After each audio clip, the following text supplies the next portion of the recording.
안녕하세요. 오늘 여러분과 함께 앵귤러의 세계로 좀 더 깊이 들어가 보려고 하는데요. 여러 문서나 튜토리얼, 또 블로그 글들을 좀 살펴봤습니다. 앵귤러의 정말 핵심이라고 할 수 있는 컴포넌트, 데이터 바인딩, 그리고 디렉티브, 여기에 좀 초점을 맞춰서요. 이걸로 앵귤러가 웹 애플리케이션을 어떻게 이렇게 생동감 있게 만드는지 그 본질을 한번 파헤쳐보는 게 이번 시간 저희 목표입니다. 어, 복잡한 웹앱을 만들려면 뭔가 좀 체계적인 접근이 필요할 것 같은데요. 앵귤러는 컴포넌트라는 걸 딱 내세우는 것 같아요. 이게 정확히 뭐죠? 네, 맞습니다. 앵귤러 앱은 기본적으로 레고 블럭 생각하시면 좀 쉬울 것 같아요. 컴포넌트라는 블럭들을 조립해서 만드는 거죠. 각 컴포넌트가 화면의 특정 부분을 딱 담당하는데요. 자기만의 로직, 그러니까 타입스크립트 클래스죠. 그리고 화면 구조인 HTML 템플릿, 또 CSS 스타일. 이걸 하나로 딱 묶어서 관리해요. 어? add component라는 데코레이터가 있는데 이게 바로 이 세 가지를 딱 붙여주는 뭐랄까 접착제 같은 역할을 하는 거죠. 아하, 그럼 컴포넌트 하나가 자기 할 일에 필요한 걸 다 가지고 있다, 이런 느낌이네요. 그 데코레이터 안에 셀렉터, 템플릿, 스타일스 같은 걸 설정한다고 하셨는데 이건 뭔가요? 템플릿이나 스타일을 따로 파일로 빼는 경우도 있다고요? 그건 그냥 코드 정리 때문인가요? 네, 그 셀렉터는 이 컴포넌트 블록을 HTML 어디에 끼워 넣을지 알려주는 이름표 같은 거고요. 템플레이트하고 스타일즈는 각각 그 블록의 모양이랑 디자인을 정하는 거죠. 이걸 데코레이터 안에 직접 넣을 수도 있는데 좀 길어지거나 복잡해지면 보통 템플릿 URL, 스타일 URL로 외부 파일을 연결해요. 이게 단순히 코드 정리 그 이상인데요. 화면에 보이는 부분이랑 실제 동작하는 로직을 분리해서 관리하기 쉽게 만드는 거죠. 관심사 분리라고 하죠. 그 원칙을 따르는 좋은 방법이에요. 아, 관심사 분리. 그렇군요. 그럼 이렇게 잘 만들어진 컴포넌트 블록이 실제 앱 화면에는 어떻게 딱 나타나는 건가요? 특히 요즘 앵귤러 기본이라는 그 스탠드얼론 컴포넌트 방식에서는요? 네, 스탠드얼론 컴포넌트 같은 경우에는요, 사용하려는 다른 컴포넌트가 있을 거 아니에요. 그 컴포넌트에 임포츠 배열에 이 만든 컴포넌트를 직접 그냥 추가해주면 됩니다. 그럼 이제 앵귤러가 HTML을 쭉 보다가, 이 컴포넌트 이름표, 셀렉터다 싶으면, 아, 여기 이 블록 끼워야겠네 하고 해당 컴포넌트의 실제 모습, 그러니까 템플릿 뷰를 화면에 그려주는 거죠. 이런 컴포넌트들이 또 서로 부모-자식 관계를 맺으면서 이렇게 조립이 되다 보면 하나의 완성된 앱 UI 트리 구조가 만들어지는 겁니다. 네, 컴포넌트가 앱의 뼈대를 이루는 건 알겠어요. 근데 웹앱이라는 게 그냥 정적인 화면만 있는 게 아니라 사용자가 뭐 입력도 하고 데이터도 계속 변하고 그러잖아요. 컴포넌트 안에 그 데이터, 모델이라고 하나요? 그거랑 화면, 뷰는 어떻게 서로 연결이 되나요? 예전에는 막 도움 직접 건드리고 그래서 복잡했던 것 같은데. 네, 바로 그 지점이 앵귤러 데이터 바인딩의 핵심입니다. 뭐랄까 예전 jQuery 방식처럼 개발자가 일일이 이 버튼 누르면 저기 텍스트 값 이걸로 바꿔줘 이런 식의 명령, 그러니까 절차적 프로그래밍을 하는 대신에요.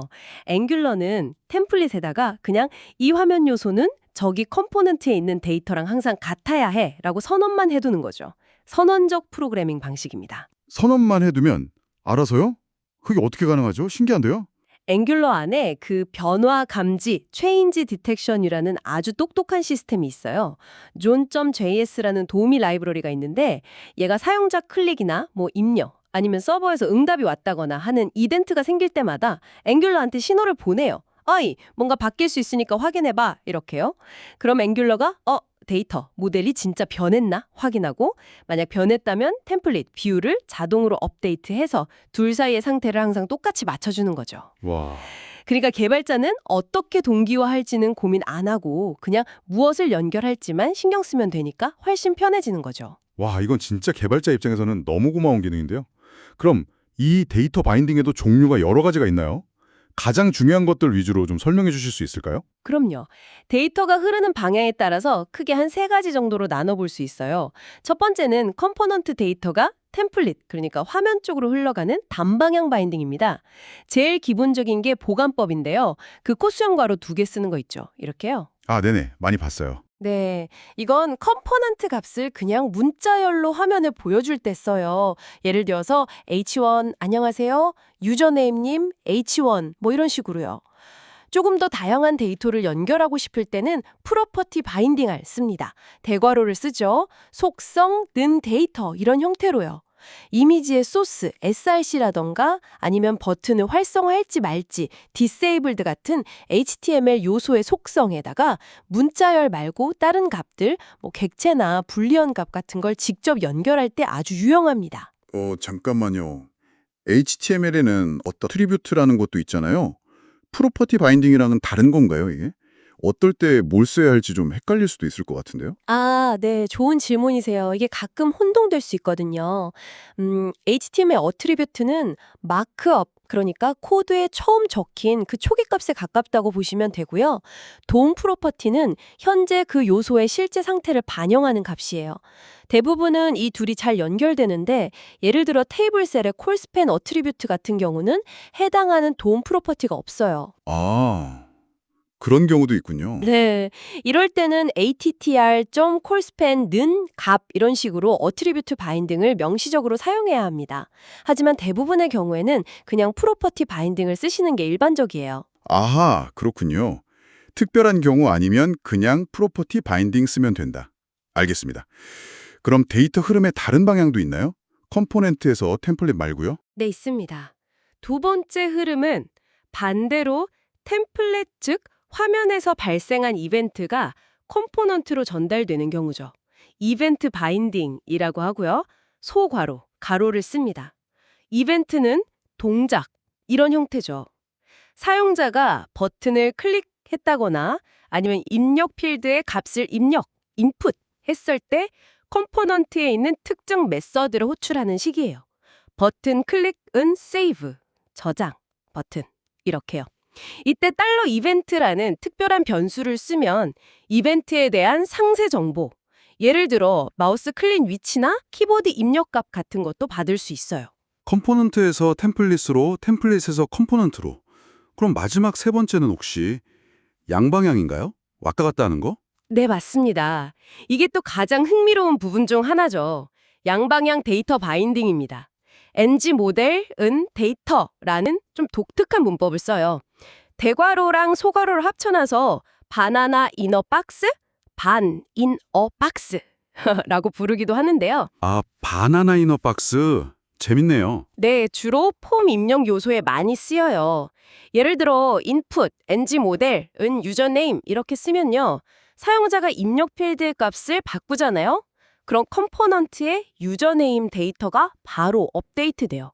그리고 반대로 코드에서 유저네임 값을 바꾸면 입력 필드 내용도 즉시 반영되고요. 정말 컴포넌트란 템플릿이 실시간으로 막 대화하는 것 같죠? 오, 신기하네요. 이걸 사용하려면 폼스 모듈이라는 걸 임포트하는 과정이 필요합니다. 네, 컴포넌트라는 뼈대에 데이터 바인딩이라는 신경망까지 연결되니까 진짜 동적인 웹앱이 만들어지겠네요. 와. 그런데 소스들을 보다 보니까 디렉티브라는 것도 굉장히 중요하게 다루더라고요. 이건 또 어떤 역할인가요? 컴포넌트랑은 다른 건가요? 네, 디렉티브는 좀 다른 개념인데요. 한마디로 표현하면 HTML에게 새로운 능력을 가르쳐주는 방법이라고 생각하시면 편해요. 앵귤러는 측에 두 종류의 디렉티브를 제공하는데요. 어트리뷰트 디렉티브는 기존 HTML 요소의 모양이나 동작을 바꾸는 역할을 하고요. 구조 디렉티브는 아예 HTML 구조 자체를 변경시켜버립니다. 요소를 추가하거나 제거하는 식으로요. HTML에게 새로운 능력을 가르친다. 흥미로운 표현인데요. 그럼 어트리뷰트 디렉티브는 예를 들어 뭘 할 수 있는 거예요? 예를 들어서요. 여러분이 특정 요소에 마우스를 이렇게 싹 올리면 배경색이 노란색으로 바뀌는 효과를 주고 싶다고 해보죠. 이걸 앱 하이라이트라는 이름의 어트리뷰트 디렉티브로 만들 수가 있어요. 그리고 그냥 앱 하이라이트처럼 HTML 요소의 속성처럼 추가만 하면 끝이에요. 그러면 그 p 태그는 마우스 올리면 배경색 바꾸지라는 새로운 능력을 딱 갖게 되는 거죠. 와, 단순히 스타일 바꾸는 것뿐만 아니라 요소의 동작 방식을 바꾼다거나 하는 등 굉장히 다양하게 활용할 수 있습니다. 오, 이거 정말 재사용 가능한 기능을 만들어서 HTML에 그냥 속성처럼 쉽게 적용할 수 있다는 거네요. 대단한데요? 그럼 구조 디렉티브는 어떻게 다른 거죠? 이름 앞에 별표가 붙는 게 특징이라고 하셨는데. 네, 맞아요. 별표가 구조 디렉티브의 상징 같은 거죠. 이 디렉티브들은 DOM 구조, 그러니까 HTML 뼈대 자체를 편집해요. 가장 유명한 예가 바로 ngIf랑 ngFor입니다.